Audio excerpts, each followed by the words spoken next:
យប់នេះហេតុអ្វីក៏អាកាសធាតុអ៊ូអាប់ម្ល៉េះព្រះច័ន្ទក៏លែងបញ្ចេញនូវព្រះពន្លឺរស្មីរាត្រីដ៏ស្ងប់ស្ងាត់ហាក់ដូចជាបាត់បង់នៅអ្វីម្យ៉ាងរកបរិយាយអ្វីមិនត្រូវ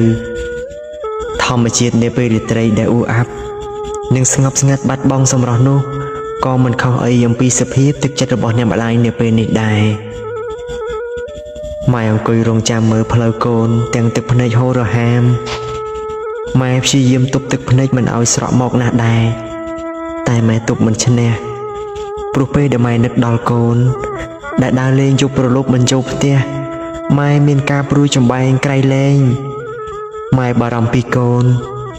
ម៉ែខ្លាចកូនរបស់ម៉ែមានគ្រោះថ្នាក់ផ្សេងម៉ែខំថ្មិចភ្នែកដេកតែម៉ែដេកមិនលក់ម៉ែក្រោកមកអង្គុយរងចាំមើលផ្លូវកូននៅមុខផ្ទះយ៉ាងអន្ទះសារក្រៃលែងម៉ែលើកដៃបួងសួងបន់ស្រន់ព្រះសំពះទេវតាឲ្យជួយថែរក្សាកូនផងម៉ែដេកក៏ដេកមិនសុខ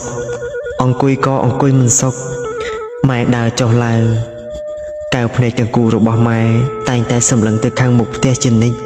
ព្រោះក្រែងឃើញវត្តមានកូនប្រុសដ៏សែនល្អរបស់ម៉ែមកតែគ្មានឃើញស្រមោលកូនមកផ្ទះសោះឡើយកូនអើយតើកូនដឹងទេថាពេលរាត្រីនេះម៉ែលំបាកចិត្តយ៉ាងណាម៉ែស្រក់ទឹកនេត្រាភ័យព្រួយបារម្ភអំពីកូនកម្រិតណាពេលដែលកូនប្រុសមានម្ដាយដើរចោលម្ដាយបាត់ទាំងកដៅយប់យន្តទុនរាត្រីស្ងប់ស្ងាត់បែបនេះ